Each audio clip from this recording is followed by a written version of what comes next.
Well, hello everyone. Today it's gonna be a little bit different. Today I'm going to practice, but I also wanted to show you what I've been doing because I've been tweaking Heli-X to tune the helicopter so that it's better for me.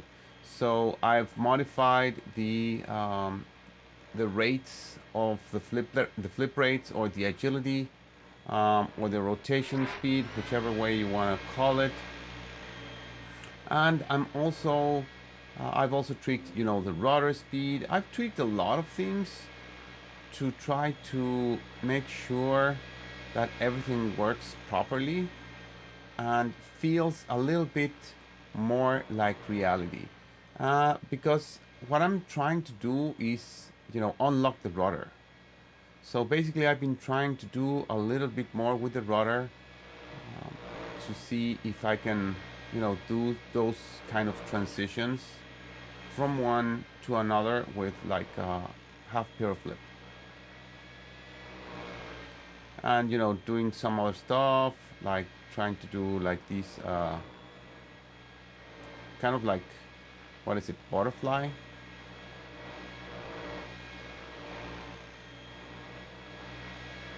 Well, things like that. I've been practicing a lot of stuff, but I want to show you what I've been doing to try to set up my helicopter to feel a little bit closer to reality.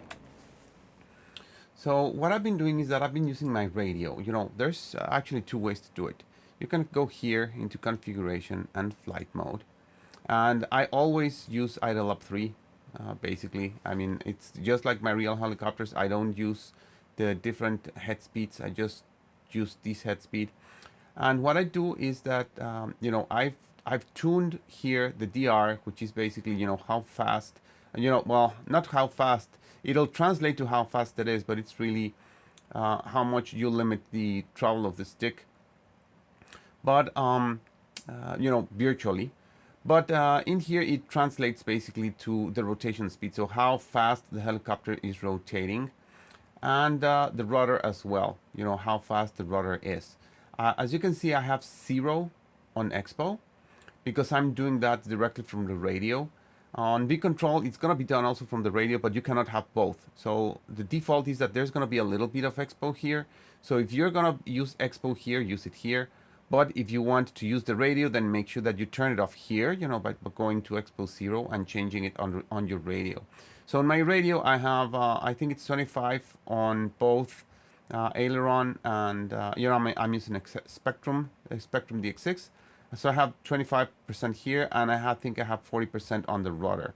So that that's, what feels right to me. And I think that's also what kind of like VVAR defaults to. I think that it defaults to a high rudder expo, and that's kind of what I'm used to.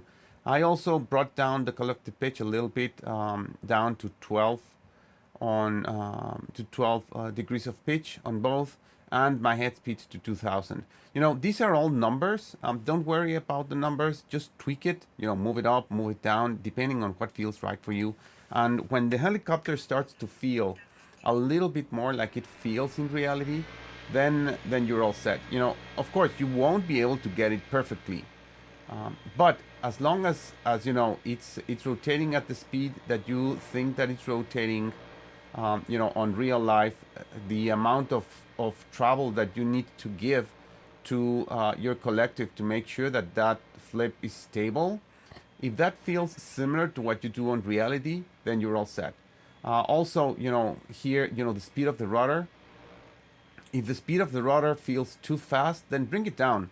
And of course, you can also do that on your helicopter for reality. You don't need to keep your helicopter in reality, with the screaming fast setup for your tail. I mean, do what feels comfortable. Right now, I'm pegging the rudder all the way, and that's the maximum tail speed that I have.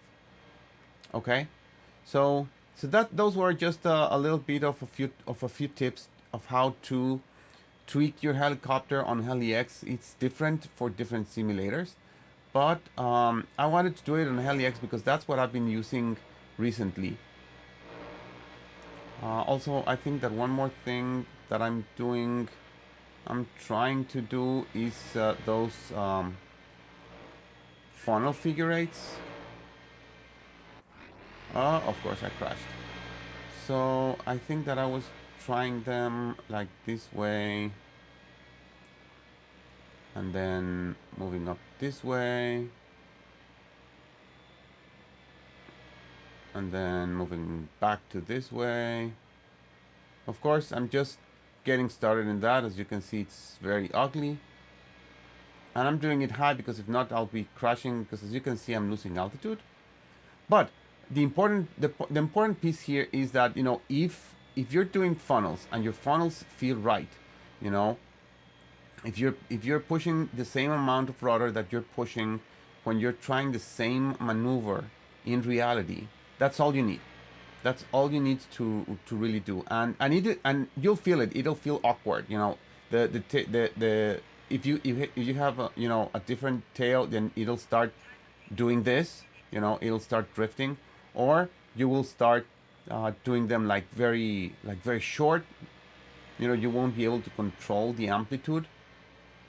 Like, you know, if you're at that level of proficiency, then you'll be able to do that, right? So, but regardless, you know, it's you can try it with simple maneuvers. You know, with how punchy the helicopter is, how fast. If you're doing Tic Tocs, you know, how fast you're doing Tic Tocs. If you can keep them at the same altitude like you do in reality with the same amount of travel of the sticks, then that's what you need. That's what you need to make sure that you can tweak your simulator to be as close as possible to reality. Remember, what you're trying to do is build muscle memory. You're not trying to mimic exactly the helicopter to how it feels in reality. You're just trying to make it feel similar on the maneuvers, because it's going to be impossible to make it exactly the same, right? Because you have different variables, because the helicopter behaves differently. There's wind that's random, that's moving all around. Well, in here there's no wind to take care of. There's no vibrations of the helicopter. It's always perfect. If you crash it and you rebuild it, it'll feel a little bit different.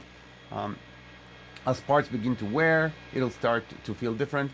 You know, all those sorts of things. So it'll be absolutely impossible to make it like reality, but you can at least make the same muscle memory the same. Again, just do your usual maneuvers that you do, and if they feel right, if you can actually do them, if they don't feel like they're too fast or too slow, if you're making the same mistakes that you're doing in reality in the simulator, then you've nailed it. So that was it for today. That was my advice for today. So hopefully you like it, and keep flying, keep practicing. Of course, subscribe, and see you next time.